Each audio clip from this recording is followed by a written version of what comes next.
Associate editor विकास शर्मा की exclusive report. संदेह के घेरे में है 2 दर्जन से अधिक डॉक्टरों की रजिस्ट्रेशन।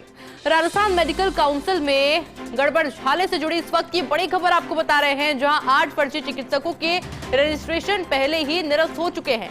मंत्री गजेंद्र सिंह खिमसर के निर्देशन पर हाई लेवल टीम की जांच हो रही है। जांच में करीब 20 से अधिक चिकित्सकों का रिकॉर्ड मिला है संदेहास्पद।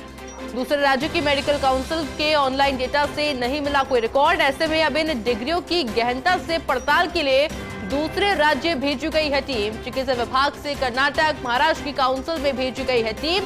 खुद चिकित्सा शिक्षा सचिव इकबाल खान के निर्देशन में टीम अब इस पूरे मामले को लेकर जांच पड़ताल में जुटी हुई है, क्योंकि शक के घेरे में है 2 दर्जन से अधिक डॉक्टर्स के रजिस्ट्रेशन। राजस्थान मेडिकल काउंसिल में गड़बड़ झाले से जुड़ी इस वक्त की बड़ी खबर और साथ ही बड़ा अपडेट। 8 फर्जी चिकित्सकों के रजिस्ट्रेशन पहले ही निरस्त किए जा चुके हैं। मंत्री गजेंद्र सिंह खिमसर के निर्देशन पर हाई लेवल टीम जांच कर रही है और जांच में करीब 20 से ज्यादा चिकित्सकों का रिकॉर्ड संदेहास्पद मिला है। दूसरे राज्यों की मेडिकल काउंसिल के ऑनलाइन डेटा से नहीं मिला रिकॉर्ड, और ऐसे में अब इन डिग्रियों की गहनता से पड़ताल के लिए दूसरे राज्यों में टीमें भी भेजी गई है। चिकित्सा विभाग से कर्नाटक, महाराष्ट्र की काउंसिल में भी टीम को भेजा गया है और साथ ही में खुद चिकित्सा शिक्षा सचिव इकबाल खान के निर्देशन में टीम अब इस पूरे मामले को लेकर पड़ताल में जुटी हुई है। और इसी खबर पर और अधिक जानकारी के लिए मेरे साथ एसोसिएट एडिटर विकास शर्मा फोन लाइन पे जुड़ चुके हैं। विकास, और क्या कुछ जानकारी पूरे मामले पर आपके पास? एक बहुत बड़ी खबर इस तरह की है कि जो राजस्थान मेडिकल काउंसिल के अंदर जो फर्जी डॉक्टरों के रजिस्ट्रेशन का मामला प्रकाश में आया था, और उसके बाद में खुद चिकित्सा मंत्री के निर्देश पर टीम गठित करके जो जांच की गई थी, उस जांच कमेटी ने भी कई तरह के चीजें पकड़ में आई है और उससे तो बिंदु मिले हैं। उस बिंदु के आधार पर अब इन्वेस्टिगेशन की टीम ने अलग अलग राज्यों में जाकर वहां के दस्तावेज जांचने शुरू कर दिए हैं, क्योंकि जो प्रथम दृष्टया, हालांकि अभी इसकी पूरी रिपोर्ट जो है वो तैयार नहीं हुई है, मैं आपको अपडेट कर दूं, लेकिन जो अभी तक की जानकारी मिल रही है उसमें सबसे महत्वपूर्ण बात ये सामने आई है कि तकरीबन 2 दर्जन के आसपास डॉक्टर ऐसे हैं जिनकी डिग्रियां संदेह के घेरे में है। वो संदेह के घेरे में क्यों है, उसका कारण यही है कि जिन राज्यों के जहां से इन्होंने पढ़ाई की है, उन राज्यों की काउंसिल के अंदर उन डॉक्टर्स की ऑनलाइन डिग्री का कहीं भी वेरिफिकेशन नहीं हो पा रहा है। और टीमों ने जब यहाँ से उसका रैंडम वेरिफिकेशन किया तो उनमें ये डॉक्टरों के नाम चिन्हित किए गए हैं। ये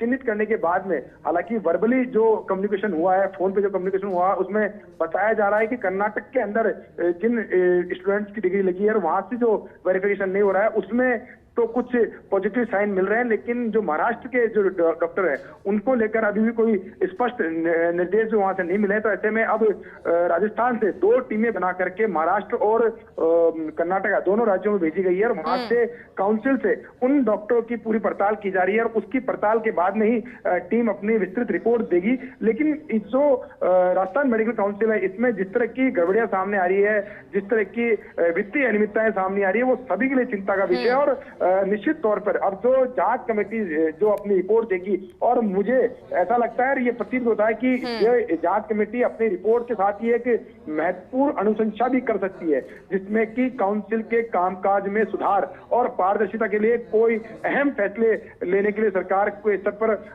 प्रस्ताव दिया जा सकता है, सुझाव दिया जा सकता है कि इस तरह के कामकाज होना चाहिए। उसमें सबसे महत्वपूर्ण है कि वहां पर स्थायी रजिस्ट्रार लगे, इसके अलावा डेटा ऑनलाइन हो, इसके अलावा जितने भी राजस्थान मेडिकल काउंसिल की जीबीएम के फैसले लिए जाते हैं, उन सभी जीबीएम को फैसले को वेबसाइट पर एक लिंक उपलब्ध करा के सार्वजनिक किया जाए, ताकि लोगों को पता रहे कि काउंसिल, और न सिर्फ मेडिकल काउंसिल, तमाम जो काउंसिल्स है वहां के कामकाज को पारदर्शी करने के लिए ये स्पष्ट किया जाए कि वहां वेबसाइट पर उपलब्ध हो कि जो जीबीएम में लिए गए फैसले हैं उसमें क्या क्या फैसले लिए गए, क्योंकि ये जो फैसले हैं वो जनता के लिए फैसले हैं, डॉक्टरों के फैसले हैं, नर्सिंग काउंसिल के जो फैसले किए नर्सेज के लिए हैं। तो जो लोग इन काउंसिल से जुड़े हुए हैं उनको अगर फैसले के बारे में जानकारी नहीं है तो फिर ये फैसले किसके लिए किए जा रहे हैं, किन लोगों को फायदा देने के लिए किए जा रहे हैं। तो ये एक महत्वपूर्ण सवाल है और बड़ा सवाल ये भी है कि जांच में 2 दर्जन से डॉक्टरों को संदेह के घेरे में लिया है और उसकी इन्वेस्टिगेशन के लिए दोनों टीमें जो हैं 2 अलग-अलग राज्यों में पहुंच गई है। जी बिल्कुल विकास, नजर बने रहिए पूरे मामले पर कि क्या कुछ कार्रवाई आगे की जाती है। बहुत बहुत शुक्रिया आपकी तमाम जानकारी के लिए।